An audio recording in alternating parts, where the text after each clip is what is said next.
Ready? Okay. Well, we would like to welcome everybody to City Council, not Ward Council, sorry. City Council, and we will start with the public hearing for the proposed fiscal year 2026 budget. Jody, do I do these individually? Or is this 3 different public hearings?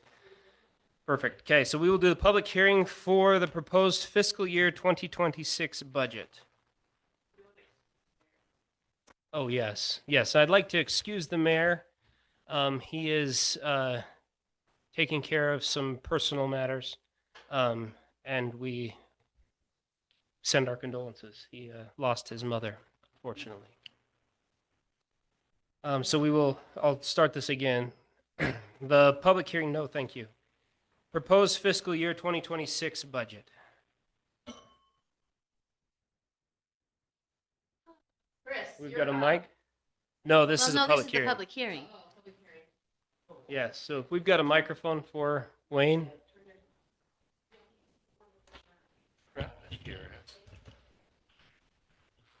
Wow.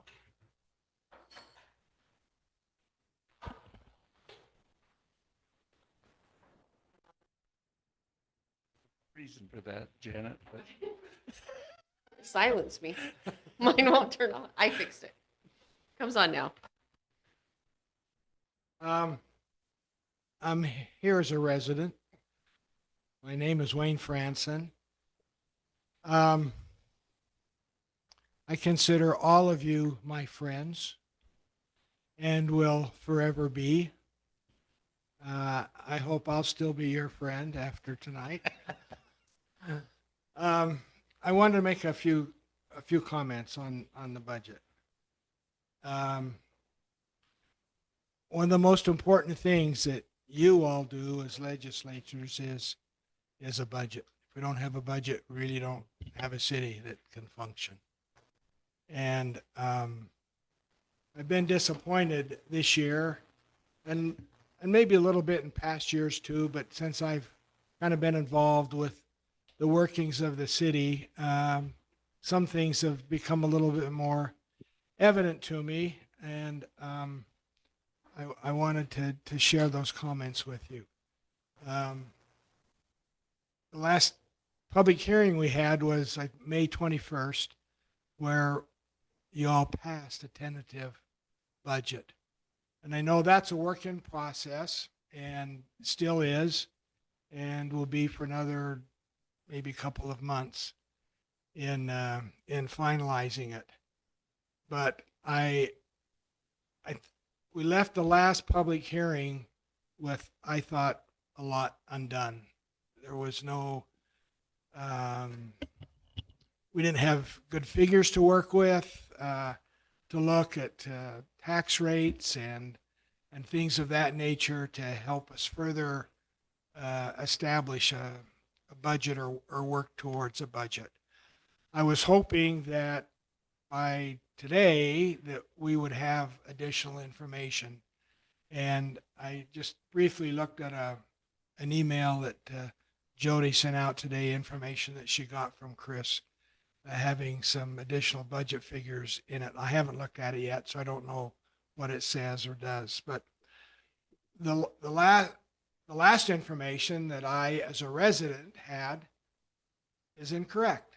It was from May 21st, and that was budget information that the city put out, and there were errors in it.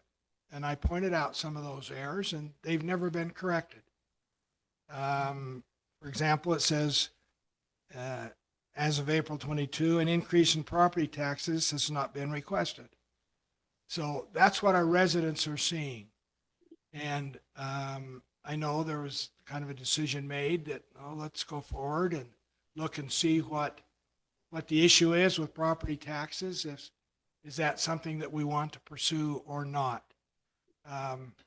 There were some error in the figures that were presented in May, and those have not been corrected. And this is what the citizens are seeing out there. And they most have not been party to the meetings and things being discussed, and so they don't know that. But I I would have thought and hoped that these things could have been corrected as they were identified, and they haven't been. One figure is as much as $354,000 off that was used in the narrative to explain the budget. It was correct. Well, the proper number was, it's on roads and public improvements. And in the budget itself, with all the figures, it was, I think, stated correctly, which is $1,493,571. And in the narrative, it showed $1,139,406, which then is the difference there. And the reason I say the 1.4 is probably the correct figure is that's the one that's used to match up the total revenue and the total expenditures being the same. So I'm assuming that's the correct one. And I don't know where the other figure came from. It was, but anyway, it's there. So I know there's more to be done with the budget, but I think that I'm hoping that the figures that you've got tonight can help you formulate a budget and maybe make some adjustments as we go forward. But again, just kind of frustrating to me as a resident to see that when I know how important it is to us all. So, thank you. Thank you. Wayne, I appreciate you bringing these kinds of things, this particular thing up, but I've always felt these numbers in the budget are a work in progress, and I didn't think any of them were firm and solid yet. I think you're correct, And and I know that, but where we've got an error, let's get it but correct. does that error go out to the citizens? Yeah, it's Yeah, online. it's on our website. Oh, shoot. People can see that. I don't know. And why they don't we- know that it's an error if they not understanding the budget. So, It was an error, and we discussed it in last council meeting. It was fixed that night and submitted again. So I'll have to get with Jody and see why it wasn't posted on the website. It was a total taken from an individual fund instead of a total of all general budgets. And the numbers were correct. In the budget that was presented, the narrative was off by that Yeah. amount.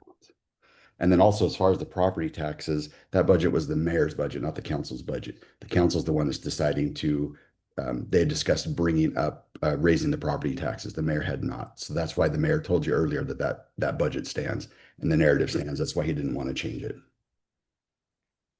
okay. Okay. Anything else on fiscal year 2026? No, that's all. Thank you. Anybody else?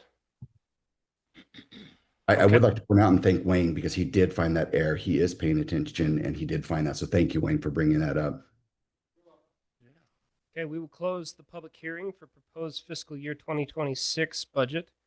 We will open the public hearing for amended fiscal year 2025 budget. Anybody with any comments there? Okay, we will close that public hearing for fiscal year 2025 budget, and we will open a public hearing for the amended city fee schedule.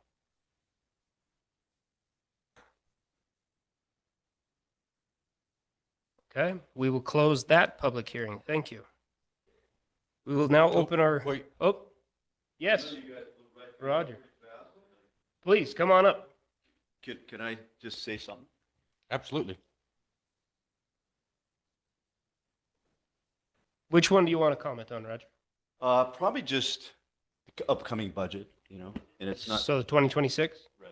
Okay, It's not even necessarily comment on the budget yet because I don't know nothing about the numbers to really comment on that. But as I was reviewing it, I think a week ago or something when I first saw it, one of the things I noticed is that there was no balance sheet. So there was no listing of assets or debt or obligations. There was reference to them in the P&L, right? I call it the profit and loss, but the budget or whatever you want to call it. And so I like to see that, as a citizen. I like to know what our obligations are, what commitments we have. And that should just be part of the public disclosure, I think. So that's really the only comment I have is that I'd like to know everything about it, right? Can you Um, state your name again? Oh, I'm I sorry, didn't hear you. Roger Fuller. Roger. All right. Thank you, Roger. And that's really it, because I haven't looked at, I noticed that we still had 100,000 or so in the budget for legal fees, coming up next year. And a couple items, but I don't need to discuss those tonight. I suppose this is still ongoing, right? So, Of course. I'll be better prepared the next time with any questions. Thanks. Wonderful. Thank you.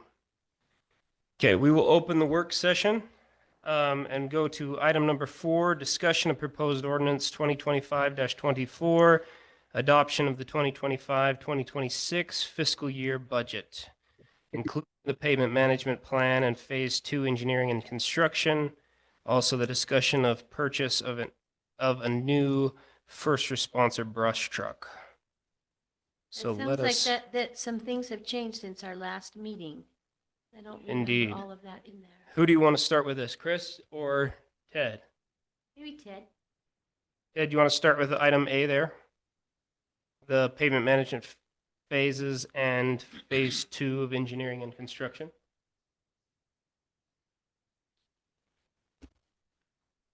Yeah, so this one is, Chris has got a spreadsheet up there, you'll see. So Chris and I worked together. Chris did all the wizardry stuff, numbers, and I just added the pretty colors. So what we worked on is breaking, as you remember last time we talked about how we're going to tackle these pavement projects we have doing out of the general budget. And so we broke these down into chunks to see about fitting them in the budget.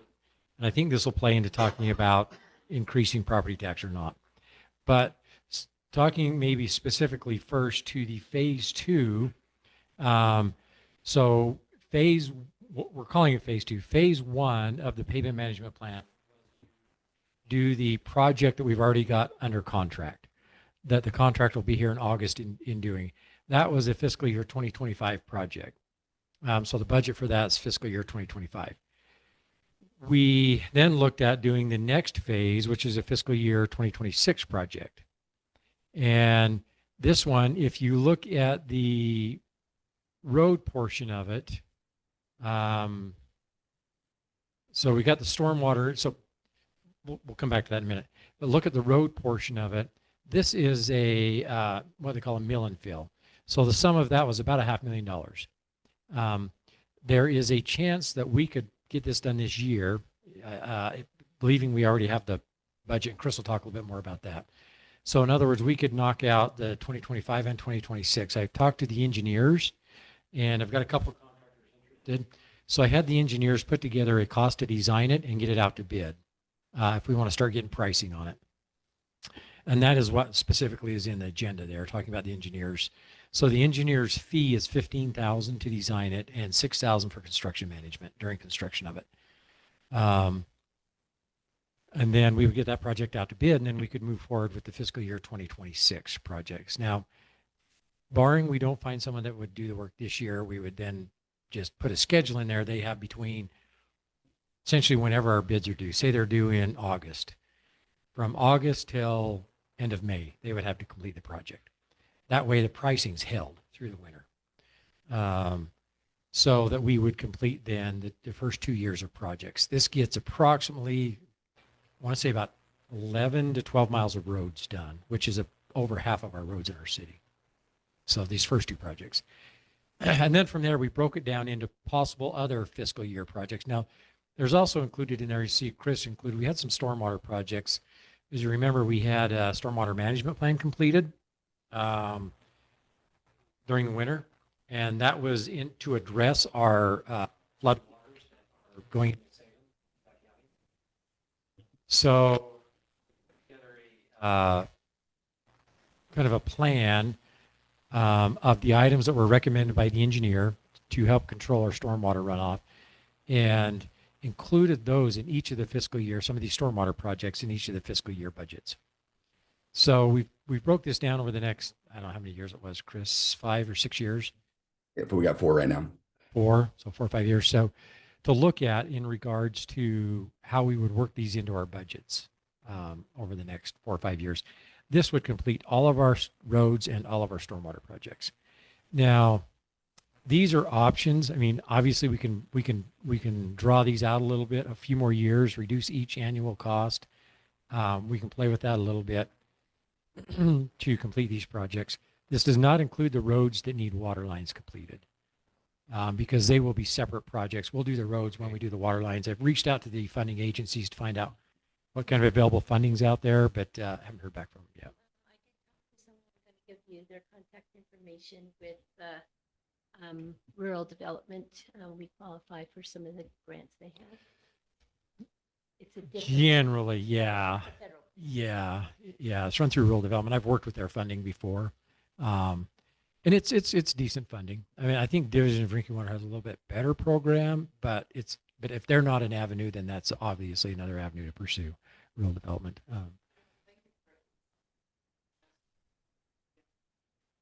Yeah. Are we getting this in our stuff? Because I didn't remember seeing this. No. So Not- This right here, this is a draft working copy. It's not in any kind of handout. We're- I don't like to vote on stuff that I'm just seeing right at the. So the only thing up for vote tonight, the only thing up for vote tonight in the roads, this is to help kind of work through the property tax issues and paying for roads and stuff like that. The only thing we're really asking for a vote on tonight is the engineering contract of $21,000 to do the next phase of the pavement management plan project. So the engineering to do that phase, the projects for August 2026 is $21,000.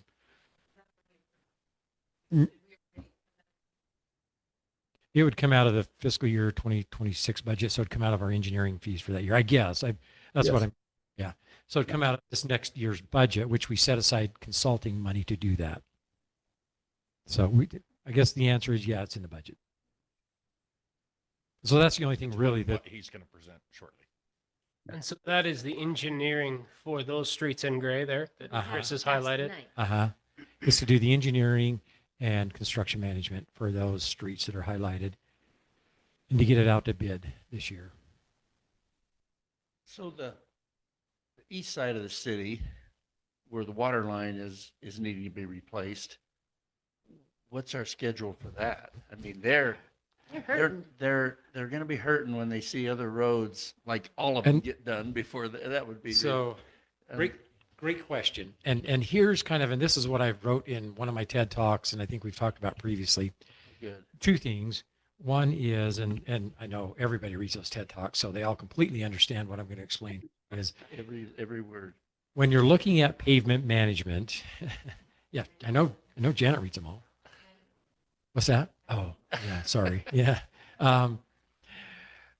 When you're looking at managing your roads, pavement management planning, the most cost-effective way to do it is to save your best roads first. Protect those roads that are good, because the roads that are not good, that are lost, are lost.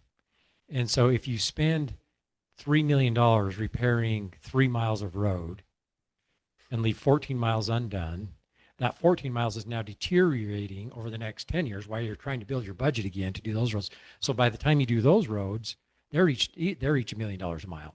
Where right now they're, say 10,000 a mile. And that's probably wrong. It's probably like 100,000 a mile. In 10 years, they'll be $1 million a mile. So we know the roads on the east side are lost. They need to be redone, tore up and redone. So the approach to this is to come back and put treatments that are a lot less expensive on the roads that are good and preserve those roads a lot longer. And then we can come back and do those roads that are lost already. That's the concept of pavement management. That's the way you get the best bang for your money. And you're not having to rebuild roads all the time. You can use other treatments to preserve roads. Because the next time we come back and do these roads that we're going to start with in August, they'll just need another treatment again. They won't need to be rebuilt. So we can make these roads go 20, 30 years before they need to be rebuilt. Whereas if we wait and we do the worst roads first, then we're going to come back in 10 years and redo these roads again. We're going to rebuild these roads instead of preserving them. So number one, that's part of the purpose, is I know these guys that are like Maple and Mountain Vale, bad roads, terrible. But if we can knock these 2 projects out this year, and get these done, and then a few others over the next couple of years, then these roads will last a lot longer, and we'll spend a lot more money or a lot less money saving those roads in the future, and then can redo these other roads. Now that's number one. Number two, more important than the roads. I know the roads look terrible, and people always look at the roads and say we need to redo our roads. The water line's probably in worse shape than the roads. I'm more worried about the water line in these roads than the roads themselves. So we need to figure out how to get those water lines done. And unfortunately, to do that, we're going to have to find some pretty major funding. It's going to have to be grants and loans to redo those water lines, because we're talking several millions. And that's not uncommon. That's the best way to do your projects, is to finance them and then pay back the debt service, because you're saving all that construction interest, and it inflates a lot more than you're going to get these low interest loans through the government for. So I'm working right now on trying to find funding for those, and they'll almost become a separate type of project. So these ones we're tackling are the road projects. Those roads will be redone with the water line projects. So they're kind of our water line projects. And those ones we're going to have to find funding for. Likely going to have to look at raising some water rates to fund them and stuff like that. So does that answer the question? I know that's a long-winded answer for. I have told Ted, and I don't like to get the feeling of the rest of the council, that in my opinion, the faster we can find that funding to do those roads, the better. Or not the water lines, and the roads happen to get done with them, and they're some of our worst roads. I mean, our worst roads have the worst water lines. So I'm. Because if citizens look at this and it's 5 years down the road before they're. Yeah, but they're good. The ones that need the water line, our worst roads actually aren't on this list. I know. Because they're there. So I'm at my opinion is we should be, and Ted is already doing it, is actively trying to find that funding so that we can determine what we need to do to get that funding in place and get those water lines done so they can get new roads. Because visually, it's the roads that they're driving on, right? But when we blow out a pipe that is only concrete now, it's only cement because all the pipe is rusted away, then we've got a $200,000 project to try to fix that, and we're putting a Band-Aid on an arterial bleed here. Well, the problem is, if you think about when we had to do phase one, the reason we had to do water project phase one was because everything started going catastrophic Yep. all at once. And we want to beat that, right? And Because we're now on it's the- become extremely expensive, and we're There. we're Yeah. on the cusp of I that. always- So I always tell people you can either replace your water lines for $100 a foot, or we can repair them a foot at a time for about $10,000 a foot. It's a lot cheaper just to find the funding and get all the water lines done. But we have, I think it's about 4 miles of water lines or 5 miles of water lines left to do to replace all of our aging. And right now we're actually on, I mean, and I don't mean to use these kinds of they're not really scare tactics, but we're really living on borrowed time with these pipes. They've reached their life. And so at any time, those pipes can go, and we could, just like we did with the first phase. So, so I guess, yeah, the answer is these are the road projects. A separate project is the water line projects, which will include the roads. But I hate to redo those roads on, say, for example, you redo Maple right now, the road, and then we come back and find funding to do the water line. Now we're tearing up a brand new road to replace the And water then line. you got to patch down the whole thing. Yeah. So I would rather find the funding to do the water line and then do the road with the water line. And one thing to highlight too, I don't know how many of you have driven on Maple lately, but Ted just barely went through and had Eccles do the patchwork Patchwork. on all of the worst spots. So it's not like we're completely abandoning those roads. You know, potholes, things of that nature are being repaired. Yep. Especially because, you know, when you're flying down on a plow and you get your molars ripped out of the back of your head because you hit something, you know, one, it's a damage to the plow, but also we're trying to make sure we take care of those residents. So it's not like we're abandoning them. So as we speak to those residents when they, you know, express their concerns, this helps us to be able to articulate what the plan is, the reason and logic of how we came to those conclusions, and that'll better help them feel like we're making Yeah. integral and informed decisions on why they're not getting new roads, because, you know, we have to drive on those roads too. Not as much as them, but we understand their pain, and we But are we're working very, as very hard much as we aware can of to it. get them new roads. I grew up in a town that had all dirt roads, so I'm like, this is a bonus for me. So dumb question. Me Com- too. Companies will come up here and do whatever they do to the good roads and get them repaired. Is there any of that equipment while it's here that could be used to do the road over the water line? You can't Well- overlap those things like that? You could well, so it's one of them, there's three different types of treatments, depending on the condition of the roads. So the roads that are in best shapes, the first project that we've already got, that were the first 9 miles, which is no, that's actually the next phase. So the first phase is one we've already got in contract. The contractor is going to be here in August to do that. That's what they call a micro sill project. They're going to micro sill all those roads that were rebuilt with the water line 3 years ago.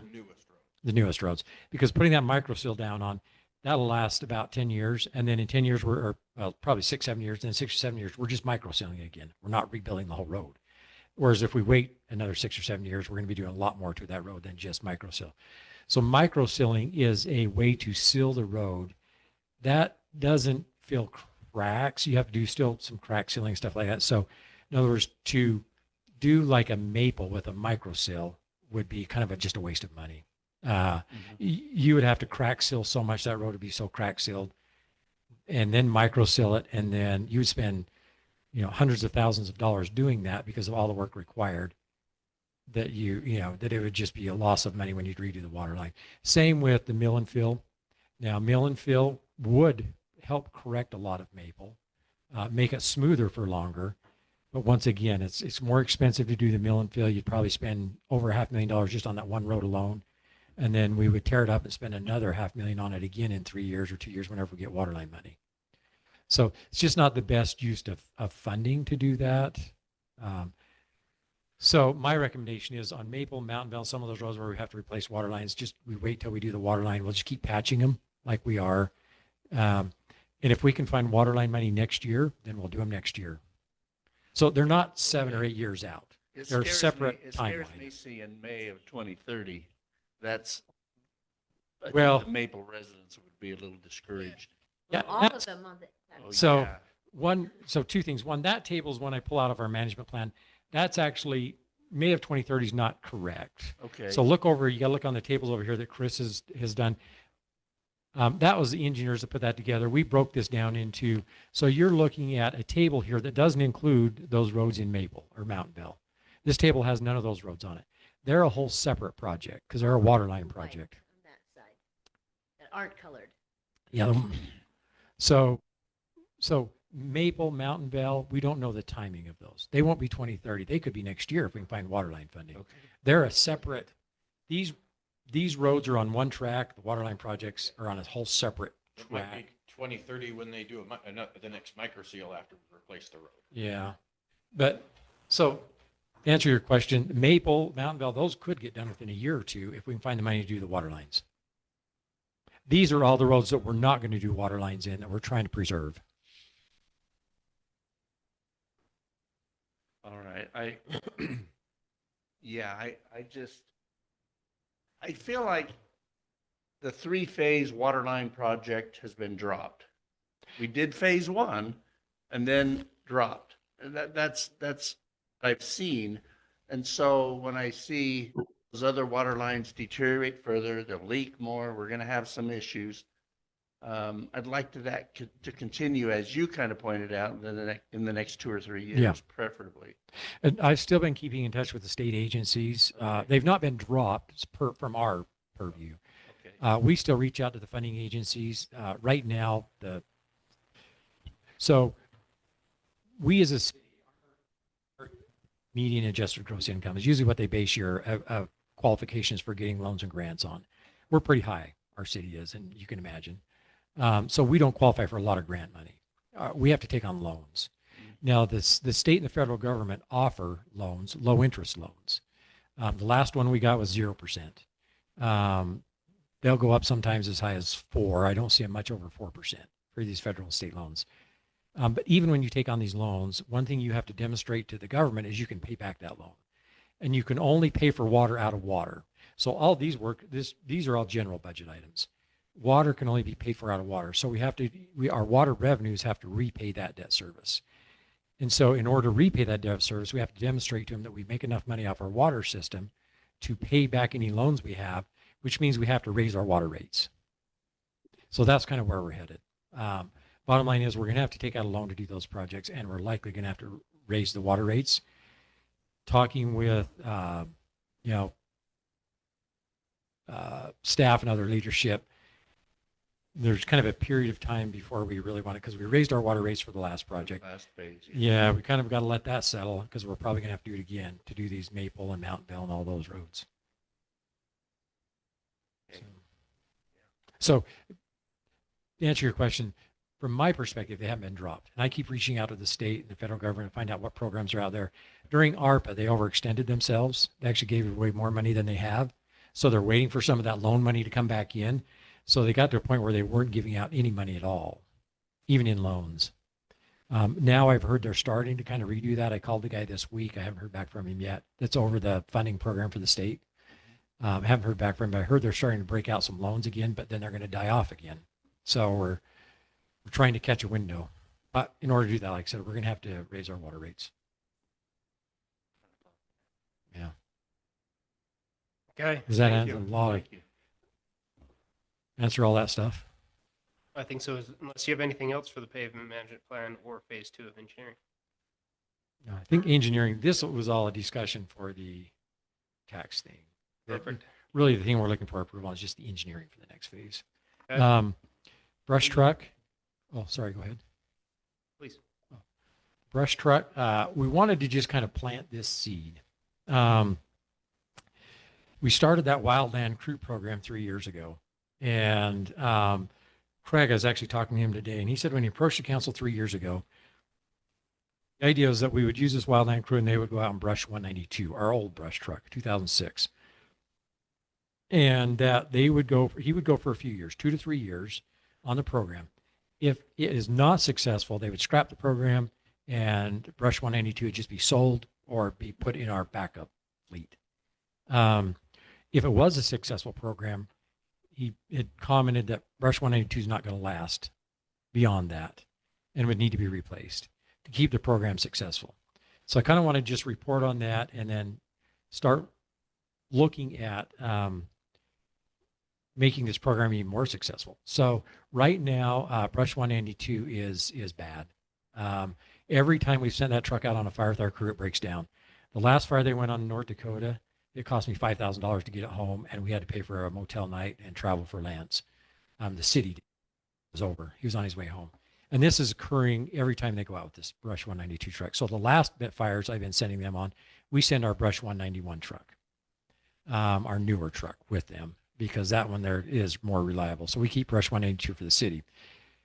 It's not in great shape for the city either. You can ask Brian. We went to a fire in Spanish Fork the other night, and it didn't run great. The battery light was coming on. We pulled it back here the next day. It was leaking water. It's not in great shape and was never meant to go more than about 2 or 3 years beyond 3 years ago. So we've been looking at the idea of getting a new brush truck. Now, the program would still pay for this brush truck. It would come out of our Wildland Crew program. So to date, we've been running this program. This is our 4th year on it. I've ran all the numbers through May of this year. The end of May, for just 2025 alone, we had netted $98,000. In other words, that is our profit that we've made this year off the program so far. This doesn't include the call they're on now. They've now been out on this one for 2 weeks, and just yesterday got extended for another 2 weeks. California, Northern California. So, what's that? Yep. Yeah, they just got that. They're on the same one. They just got it extended yesterday for another 2 weeks, so they're going to be out there till July 11th now. So they're going to be out there over a month. And I think even when they come back, if they come back, they may extend them another 2 weeks. They've talked about wanting to keep them all year, or all fire season. If they come back, I think they're going to go right back out again in short order with the fire season we're having. So I guess where I'm going is this program is turning out to be very successful. If I had another truck right now, I could have probably sent it out 2 other times. But we only have the one crew.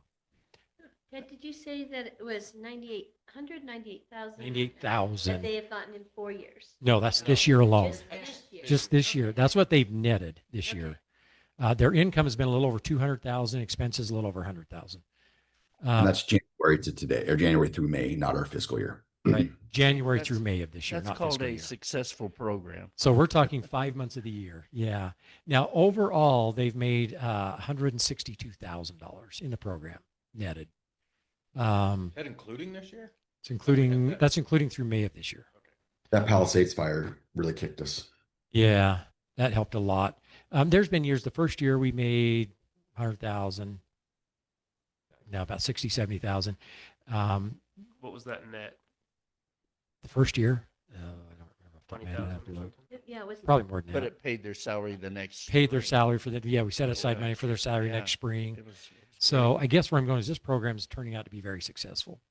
And if we want to keep this program alive, which I would suggest and recommend we do, because not only are we getting the benefit of these crews going out on these fires and bringing income for the city, they're also in the city doing mitigation work when they're not on these fires, which is Yep. being paid for by them going on fires. But to do this, we're going to have to probably look at getting a new brush truck because that 192 is not going to be good for our city while they're gone, and they can't go in it. I'll say not, I mean, we're not as 191 is a more reliable truck. 192 still works. You just have to do a little bit of massaging with it. We have to keep one valve closed and you have to open it when you just remember to open it when you go on the fire. But we've also here in our city, we've got the new engine, which is also a type 3 wildland engine. So not only is it a type 1 structure, it's a type 3 wildland engine. So that helps in addition to the old brush truck. I'm more worried. Well, so I think we've got some pretty good coverage while they're gone with both our engines. Where I get a little more worried is when we get called out to help these other agencies and they just call for our type 6, our brush truck, and we show up and our brush truck's not working. It just is not great for our department, and we don't become a resource for their departments. And we do a lot of mutual aid, and we get a lot of mutual aid. But so So last time around, I mean, we kind of have had some real high level discussions about the brush truck, but not anything specific on, going forward. Seemed like last time we talked, our budget was pretty tight. We're trying not to raise taxes too much. We want to make sure that we're not depleting our rainy day savings fund. So where are we anticipating that this money would come from? proceeds from our fire crew. In other words, the fire will pay for this. Self-funding. Yeah. Yeah, it's going to be self-funded because they're And look at a leasing option instead of paying 150,000 cash for the vehicle. Let's lease it for 2 or 3 years Yeah. and only pay $50,000 for it in those 3 years or whatever the lease rate comes out to be. So we did run some numbers, and we'll let this sit with you. This is just something to mull over tonight. Nothing we're looking for approval on. I had the leasing company run some numbers. They actually have a brush truck right now, and then I called Craig to kind of talk about costs for brush trucks to see what it would cost if he were to build one. So we're looking probably between $120,000 and $170,000 for a brush truck. The one from the leasing company they were selling was $169,000. Craig thinks we could build one, especially for East First City, for quite a bit less than that, maybe $120,000 to $150,000. Fully kitted, hoses, Everything. Fully equipped, chassis and fully equipped. So then I had a leasing company look at what would it be to lease a $170,000 vehicle. And they sent two options, a 3-year and a 5-year, 3-year and a 5-year. But it works out to be, I don't know, $30,000 a year, 20, depending on which one you do, $24,000 to $30,000 a year. Right now we're netting $50,000 a year on our wildland program. So, well, we'd have to set some money aside from our good years to keep that in the we kitty. do like we do the salary. We save that. We keep that salary out of this year's budget for next year's salary out of this year's budget. So it's sitting there. This year's budget was paid for last year for their Yeah. salary. We actually had a slow year, but I don't think we've ever gone under in a year. We just didn't Last take as year we were about break even. It was our slowest year yet. Yep. We about broke even. But like I said, we're averaging about, if you look at the average over the 3 years, we're averaging probably 70,000 a year. Janet, I think your mic's off. Yeah. So That is exactly it. your Big- truth. And we lost part of our part of our crew was, we lost one guy that quit. Our truck was down.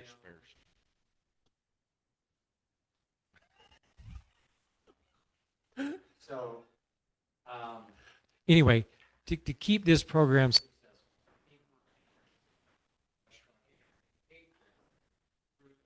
so And I think right now, what we've demonstrated over 3.5 years is that we could pay for a truck and still.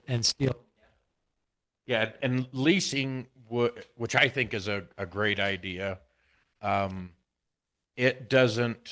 It won't deplete that savings fund where we'd have to take a chunk of cash out to buy the truck. We can actually lease it.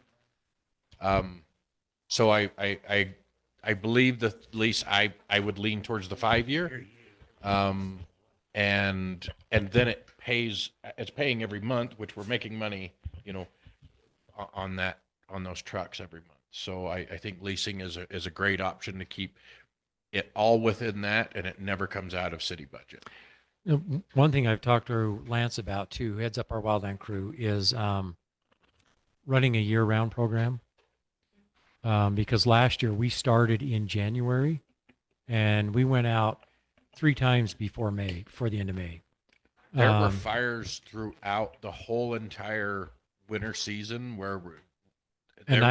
it never stopped last year. And I could have sent them on 3 others during that same time period. It's just that we were in the middle of certifying them, or Lance was off trying to get some personal business taken care of. So we sent them on 3. We could have sent them on another 3. I talked to Lance about being available during the winters, not working for the city full time, but being available because he doesn't really, this is pretty much his job. And then keeping a crew, Spanish Fork, like we did last year. Spanish Fork has 8 guys that they'll rotate through crews to go with us.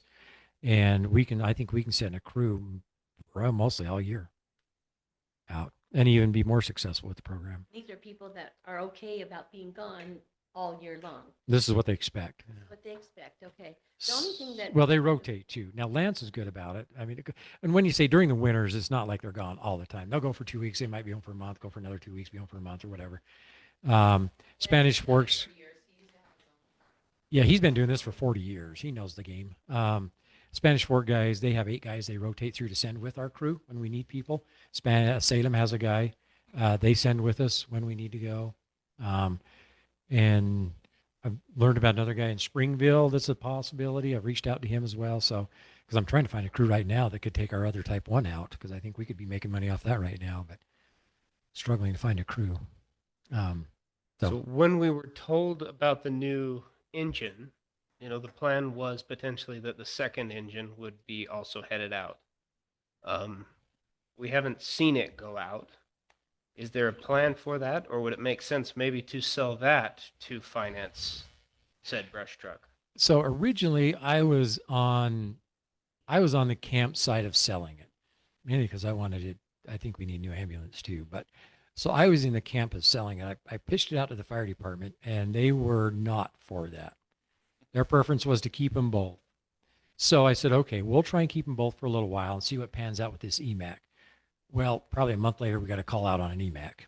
And the only reason our older engine didn't go, we sent the new one instead, is because they were looking for a Type 3, Type 1. So the idea is that we can send either of those trucks on an EMAC now. And right now, I could probably send one of them. I just need a crew. I'm trying to find a crew. Okay. So I want to hang on to it for just a little longer because I think we can still find ways to make money off those.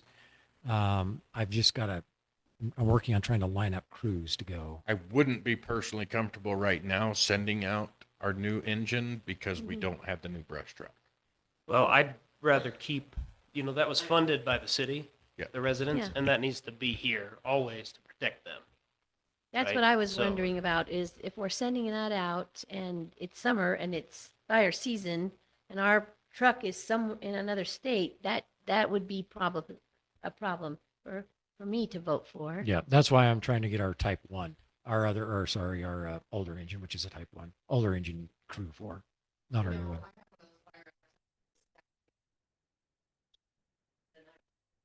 Oh, yeah, Yeah, we were on one of those Saturday we night. were. Mhm. That was the one our brush truck it was kept giving us horrible. about. Yeah, Yeah, yeah. Yeah, you've had quite a The few. weather was horrible and it was wind. dangerous. Yep. It was really, really bad. Yeah. It's bad. So The other question I have is, just in terms of the financing, although we will hope that it is paid for by this crew going out and, somewhat historic, even though it's only a few years. We don't want to pay for, I mean, the lease is the lease. Once you've signed it, you're indebted for it, right? And I don't like the idea of paying ongoing expenses with maybe one-time monies each year, not knowing for sure that we're going to have that. I'm a little uneasy about that, but I understand why we need one and the purpose for it, and that we hope that it will finance itself. But what's our backup plan if not? Where's that either money two come from? options. We either go to the city budget to fund it or we scrap the program. That's really all we've got is options. We sell one of the trucks. And we sell one of the trucks. So tonight, this is not an item. This is not an item This for is vote. just It's just a heads plant up. the seed, Yeah. start thinking about it.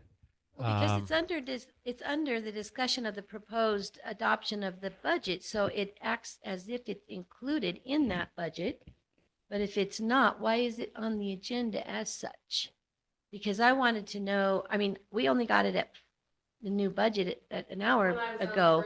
And I was driving too. I couldn't read it. So This- I don't know if anything else has been changed or if these things have been added. Well, I'm we'll going off the discuss one that that. we've had before. So I don't want to, I just want to make sure that there's been nothing else added, or if this is just a discussion item.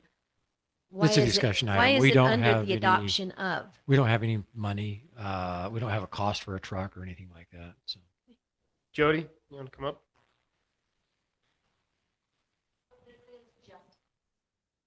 A discussion item, and I would hope that when you're going through the budget, that Chris would be able to go through line by line and tell you what changes were made from our May 24th meeting to this new budget and identify them so that you're aware of what those new numbers are. I think the hope was to get it to you sooner, but it just didn't happen. So hopefully you can take the time quickly and go through that, or maybe highlight them. Highlighting would be helpful, maybe. Yes. Thank you. Anything else for number 4?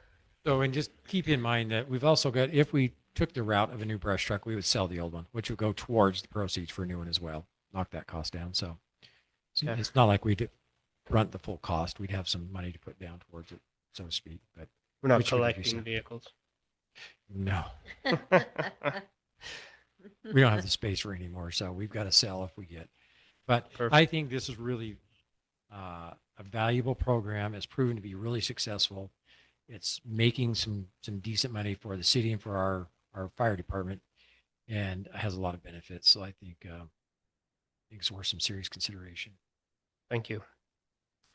Okay, if nothing else, we'll move on to number 5, proposed ordinance 2025-25, amendments to the fiscal year 2024-2025 budget. Chris. Yes. Well, we didn't finish. We didn't. Yeah, I did. Yes. No, that would be great. Thank On you. Number 1, on Yeah. number 4. Chris, we'll turn it to you now. Okay, great. Which I like Joe's suggestion. I do not have a highlighted copy, but I will provide that for you hopefully by the time we get into the voting portion of the meeting. I'm sending that over to you. I do apologize if the financials were a little tardy getting to you. We're in a unique situation this year where we have a couple different projects ongoing at this time, and collecting invoices and getting estimated costs for these projects to see when they're going to be built. So we've got the Salem well, got some road projects, and we've got the well at the top of the city. So some quite big projects. We've been working on getting those invoices, meeting with Ted even up to this morning, working on budget items. And so that's why you got it kind of late. Also, this time of the year for fiscal year 2025 budget, there are no new added expenses, no gotchas. We're not trying to slide anything in there, say we're going to purchase anything, but there are going to be some line items that are inflated for the just in cases. For example, a couple of years ago, you'll remember on the audit, we received a finding on the sewer. And it was because there wasn't enough budgeted in the sewer expenses for a bill that Payson City had submitted to us in the end of July that needed to be categorized back into June the previous year. And so that was a finding because we didn't have enough in there. This year, we're not going to do that. We have padded the budget to make sure that if there's any surprises, an invoice could come in August that somebody had forgotten about, didn't let anybody know, and we would have to potentially categorize it back into June. So we need to be careful and budget just enough, but not too much, because we also can only carry over a certain percentage of our revenues over expenses also. So in the 2025 year budget, let me pull that up here so you guys can see that I'm going to highlight one of the major items that is, we have talked about it and it's been changing even up to this morning. See if I can make this a little bit bigger here. So Chris, this Bottom looks right. like it's Bottom the right, Chris. amendment of the current year. This is correct. I jumped us a little ahead there. Jody would like us to go through the 2025, 2026 adjustments from May. Yeah. If Okay, we- 2025 and 2026 budget is a tentative budget. I've already got a revised budget started. I have not presented it to the council. Been working with the mayor on that. Once again, it's just a tentative. I can go back and see there shouldn't be very many changes on there, except some of you guys may have gotten something from the waste or the animal shelter, or may have gotten some updated numbers on the like we did with the $1.1 million for the revenues, because we're looking at about a 2.5% rate increase. I can go over that. The big budget for 2025, 2026 year will happen in August when you guys actually vote on proposed tax rate increase or not. The budget being proposed tentative is assuming that you guys are going to vote on a 2.5% truth and taxation hearing in August. If we need to run a different scenario where we keep it level, I can do that. That has not been asked and that's not prepared this evening to be able to discuss for next year, but I could have that ready for the July meeting. So if you want to look at, we keep the rate just what the state gives us, and how that affects us, I can definitely do that. So Chris, on our business and discussion, it does say adoption of the 2025, 2026 fiscal year budget. So we are not doing that tonight because we don't have everything that we need. Is that what you're saying? So do you want me to jump over? Let me just jump over to, did that new budget just show up on your screen, or do I need to stop sharing my screen? This is now the July 2025 through June 2026. Does that show up on your? Yes. Yes. Yeah, Okay. but that's why I was just asking. Number 16 on our agenda says that we're going to adopt it, but you're saying that you don't have the document ready for us to vote on tonight. We will vote on that in August. No. So what you have tonight, you do have a budget in front of you for fiscal year 2026 based off of the tax revenues of what we talked about last week or 2 weeks ago in the truth and taxation hearing, the 2.5. We came up with a $1.14 million revenue for property taxes. That's what this budget is based off of. This would be just a tentative budget. We just need a budget to operate for for July and part of August until you vote on the firm budget. So maybe the agenda could have said tentative budget instead of whatever it says right there. That helps clarify it. Thank you. I thought maybe I read the room wrong last time, but I thought you guys were pretty firm on your 2.5% truth and taxation rate after we went through all the numbers. And so I ran with that and put those into this fiscal 2026 year budget line item. We You're were. correct. We're We very were. set So up. the biggest difference then is going to be the money we actually have to take out of the savings account to bring over from the savings account to complete all the road projects that have been slated for next year. So we're actually going to potentially tackle two major projects, 2025s and 2026s that Ted was talking about earlier.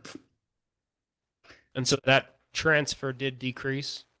That How- transfer did decrease. And I'd like to show you another document. Once again, this is a working document. It's better that it's typed than in writing, but it is not an official document of any city nature at the moment.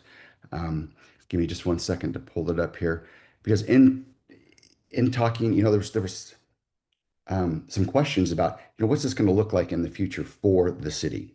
What if we do a 2.5 rate increase this year and we deduct money from the savings account? How's that going to look? And are we going to be able to get the roads projects done and everything? So I've put together a 5-year budget just based off of numbers for the fiscal year 2026. If we did do a rate increase, excuse me, a 2.5 roughly percent truth and taxation hearing, and put that together just for the roads to see where would we be, how much we need to take out of this quote unquote savings account that we have, and where do we end up and how fast can we get these roads completed. And let me share that with you here.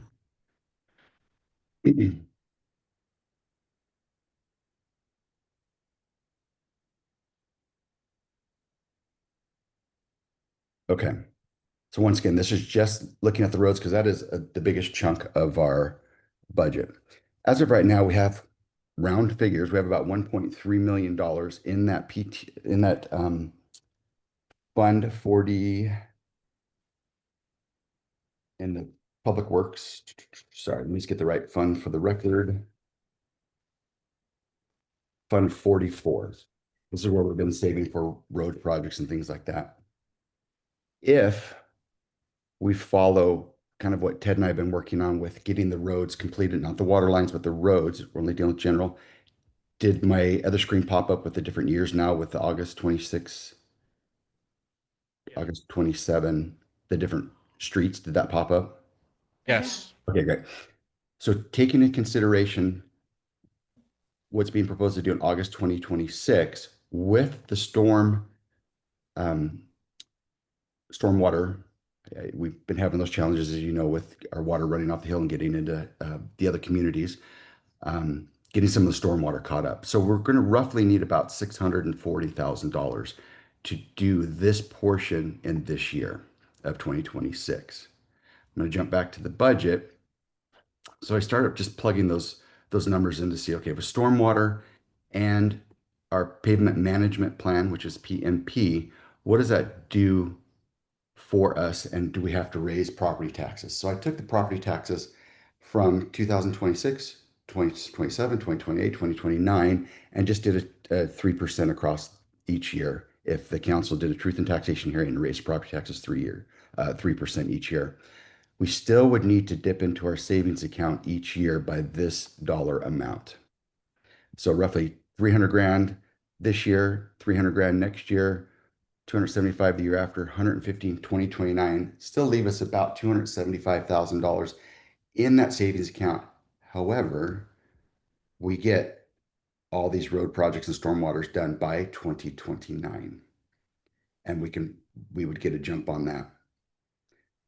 In reviewing this a little further and having spoken with Zions Bank several months ago about debt financing, knowing that the cost of construction and asphalt and those continue to raise in price, if the council is interested in getting this done quicker, maybe we should look and see what the terms are and the rates are for Zions Bank to loan us this money, not do a 20-year or 30-year loan, but maybe do a 5 or 6-year loan, still save some of our money in our savings account, but then take the money that we would have paid on these and pay that back towards the loan and get the loan paid off in 5, 6, 10 years, whenever that would be.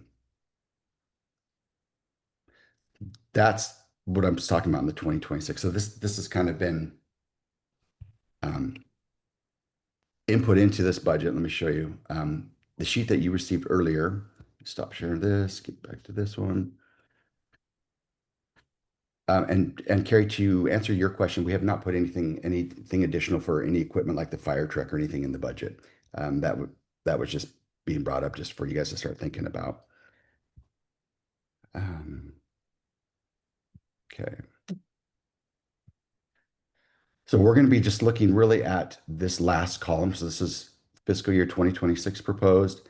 This is revised budget for 2025, which we'll discuss in just a moment. But I've scrolled down a little bit and I want to get down to the roads portion and show you where we have applied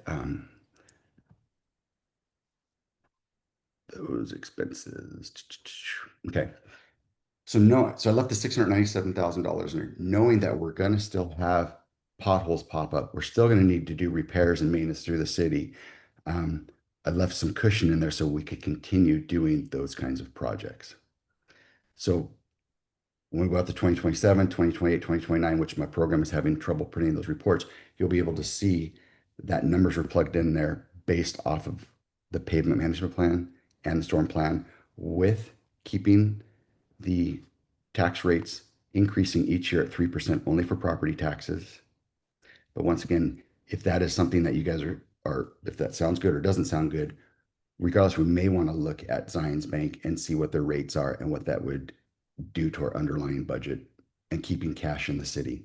Cash is still king at the moment for a lot of things, but a lot of things it doesn't make sense to pay cash for.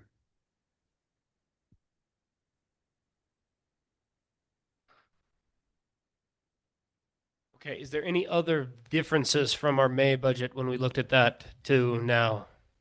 Maybe let me go through that and just do a quick on that also before the discussion in the council meeting and get that to you guys.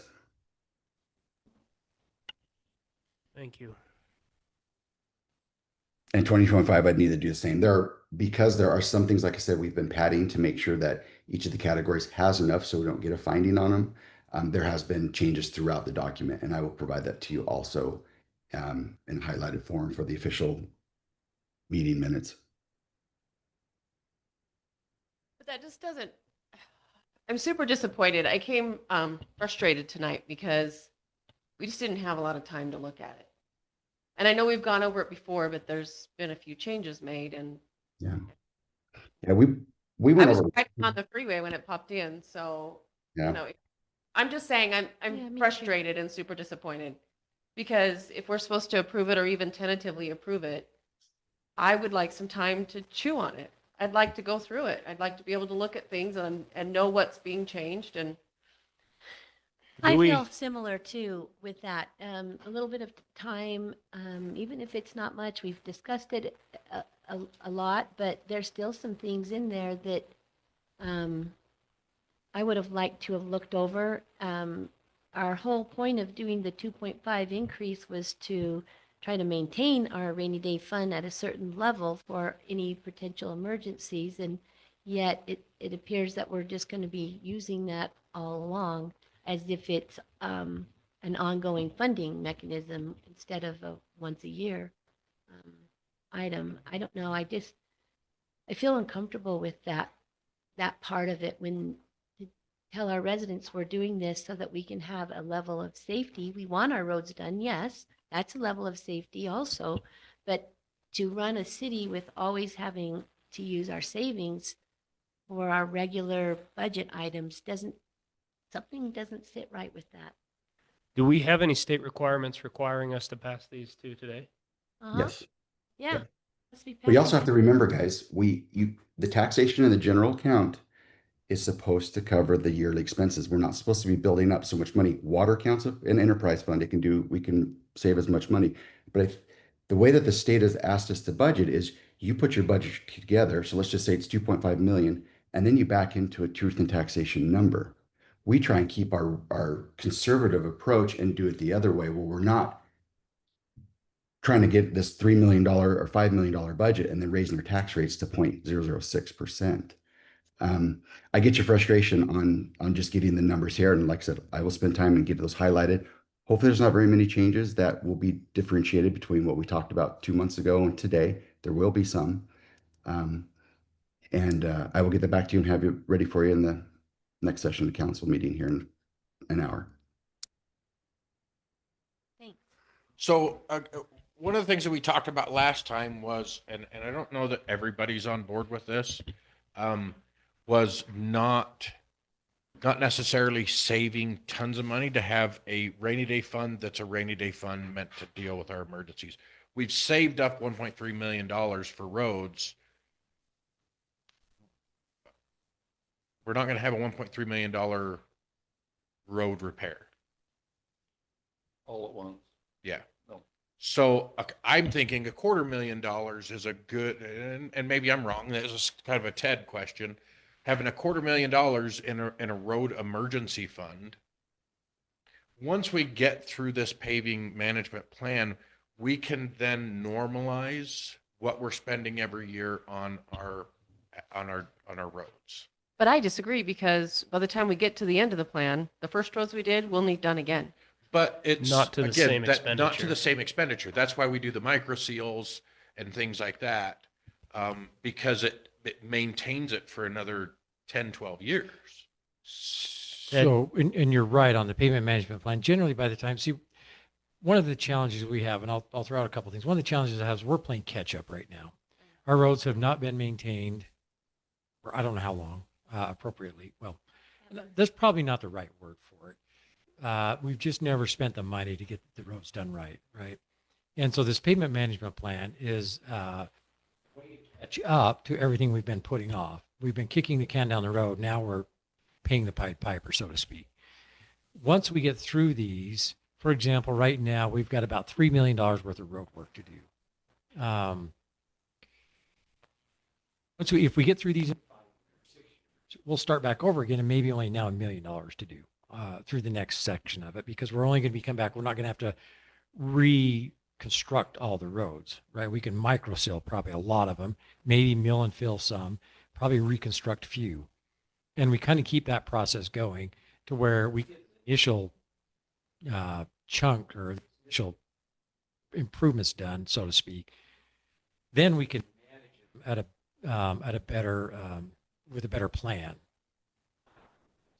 Right now, we're just building so much because so much was left behind to build. Now that's another option. Is we're looking at getting these roads done in 5 or 6 years. Is what this plan is. I mean, there's always the option to extend it a few more years.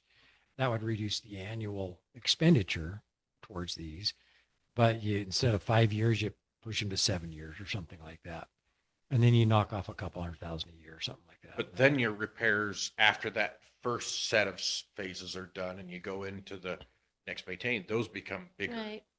And because you and that pay is it a, It just feels like Construction- that rock and hard place. It right? is. construction it is. But it interest always goes up has been with our faster. roads, right? Yep. Always been in this spot.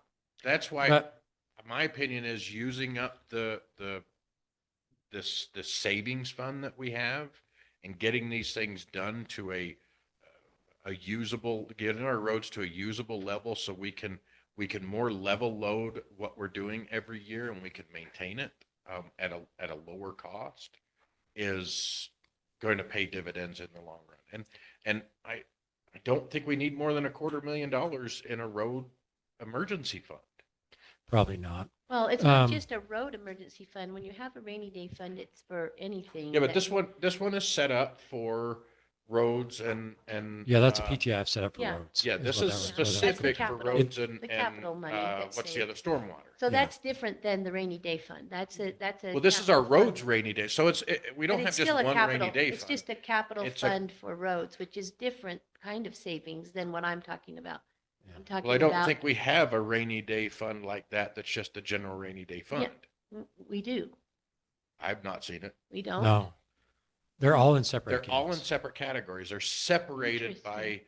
each individual Used to. budget group, right? So this is our roads, and I think we've saved $1.3 million. Yay! But now we're driving on crap. Well, I think also with Chris's plan that he just presented, those numbers look a lot better than what we saw in May. Yeah. We Yes. ran out of money in May. Yes. And so this is actually a plan now that I think is viable versus what we saw in May. And hence we made the decision to potentially Potentially raise raise the taxes for this purpose. This meets our needs. What we were planning on in May did not meet our needs. So- Now, I know we all want to not raise taxes, because that's the most ideal, but it's also not viable. And so we have to look at this holistically and see what is the systemic approach to making our roads in operable status. Yeah. So And we're not there now. And I can throw out just one other thing too. So this project we're doing in August, the very first phase, microcell, that's usually about a 6 to 7 year life on that. So I would suggest that if we look at getting this done in 5 years, we could probably take a couple of year reprieve other than just keeping up with some maintenance stuff. Maybe get a chance to build that fund up a little bit again before we kind of restart some stuff. Or another option is we go 6 or 7 years doing these projects, and then we kind of start the cat over again, where we're spending a little less money each year, but then we kind of right at the end of one, we're starting over on the next ones again. They may require micro seal. Again, they'll be a lot less expensive the second time to do them around. So So we can then we start setting some other money aside. So those are always some options to consider too.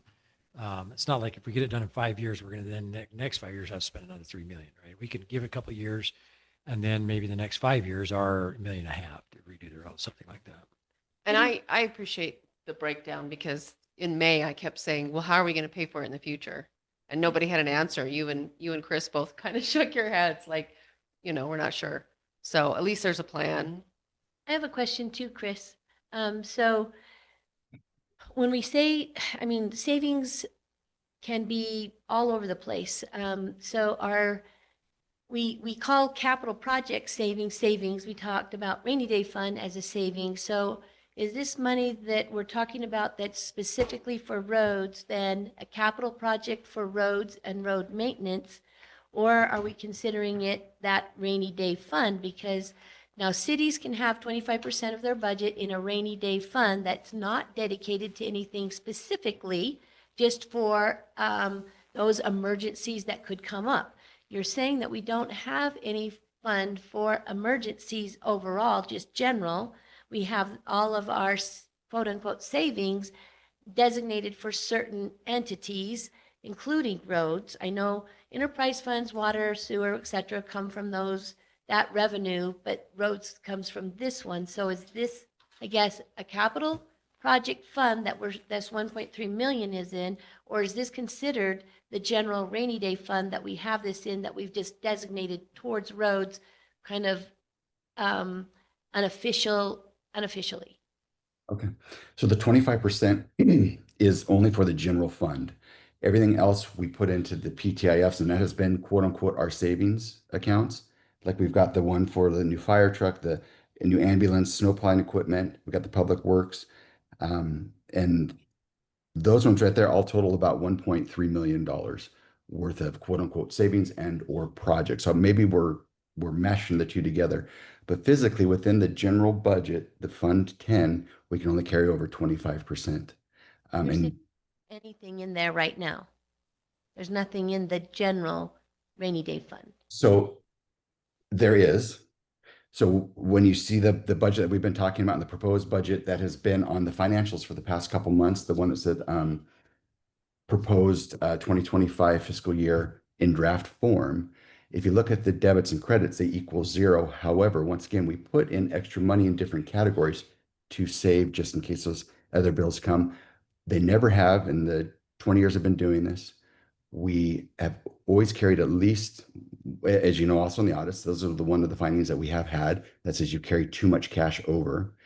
We've transferred that over and did a fiber project within the city that cost $1.8 million. So yes, but to say we have money locked up in a savings account right now per se, identified only for rainy day, no. And we can do that. We can definitely do that. That will fluctuate each year depending on our revenues and expenses and what we can carry over on the 25%.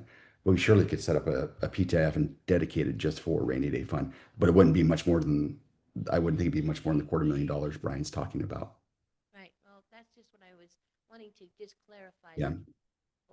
Other city budgets, have that specific more rainy day general, which is what I've been thinking we've been talking about.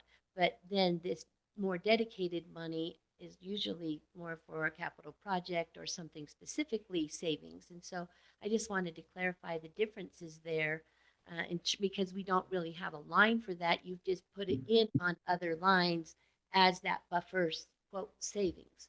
Right. So just wanted to make sure that that was clear. And in the 2026 fiscal year, I am proposing, we talked about this a little bit, but I'm proposing that we roll all those other PTIF accounts, or excuse me, all those other funds, the capital projects funds, we roll them up and we get rid of them. We saving for a new fire truck at $15,000 a year.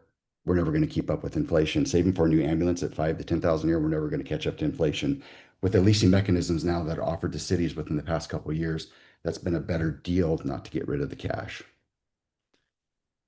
We talked about that in May. Yep. Yeah. Yep. And so in the 2026 budget, you'll see, and we're putting like $31,000 away anyways. And my understanding is a capital savings funds has to be for a specific project. It can't be for just a general, we're Exactly. saving some money for roads. It's got to be for this is the road project that we're saving for. Correct. Not a slush fund. So that's where those capital funds are treated a lot different. And again, with the leasing options that we've got, I don't see where we need to maintain those anymore. Yeah, and then Brian brought up a point. He sent me a text earlier today. If you look at the water account, especially for fiscal year 2025, our expenses are outpacing our revenues by quite a bit. We are taking, because it is an enterprise fund, it's treated more like a business account. That is coming off of our fund balance, or in business world, it's called retained earnings. Basically from our savings account, we have over $2 million specifically in there that's unallocated, and that's going to pay for the well upgrades and to help pay for the Salem tank, the pump crash that happened over there. So that money's coming out of the savings account there. And I don't know if that was sufficient, Brian, or if you want to talk offline a little more about it. I'm just concerned when I looked at that budget that our water revenues did not, even if you took our operating and non-operating revenues, did not meet our expenditures. And that's a problem. Only because of Salem. That's the only reason.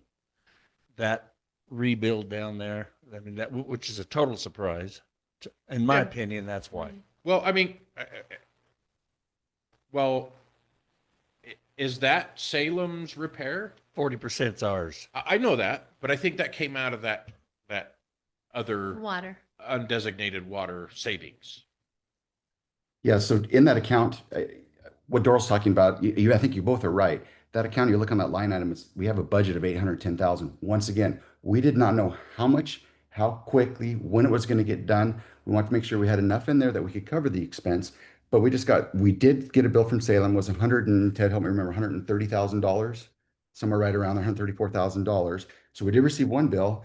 We'd originally thought it was going to cost us 200. So I don't know if there's another bill coming, if Salem's done, but we have to prepare not to overrun that budget. And so, yeah, there's $810,000 in there. So Brian, yeah, it looks like it's way over, but it could be over by 200,000. Just don't know. We didn't know when the well was going to be, the well project of ours was going to be able to be started because the well of Salem was down. Our guys have started. Are we going to get an invoice, a progress invoice? I know Ted's been working with them to try and get something this year. So we have some of it from this year's budget. You're talking too fast, Chris. Chris. Oh, sorry. Your passion level's a little too high. So okay, what I did, and if I would have seen a transfer in here, that would have made more sense.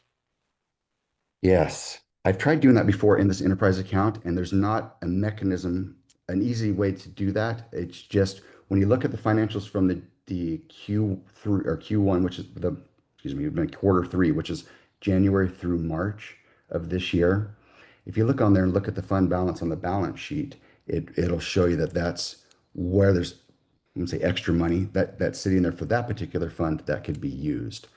I can double check again and see if there's a mechanism like we have in the general account where we can transfer money in from different. I just needed the explanation because our revenues, our operating revenues currently are 812, and our operating expenses currently year to date is 1,042,000.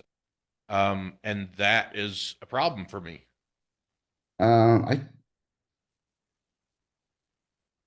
Okay, you're taking into consideration the impact fees. So let's just look at, we got $877,000 coming in and a proposed 1.8 going out. So a difference of $925,000.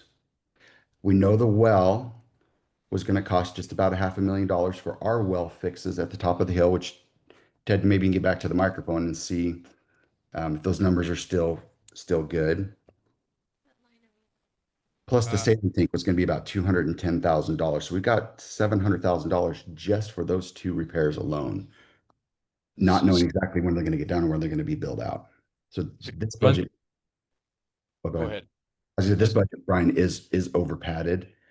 There's enough in the savings account to cover it, but I needed enough on the statement of activities, the profit and loss statement, to cover those potential expenses.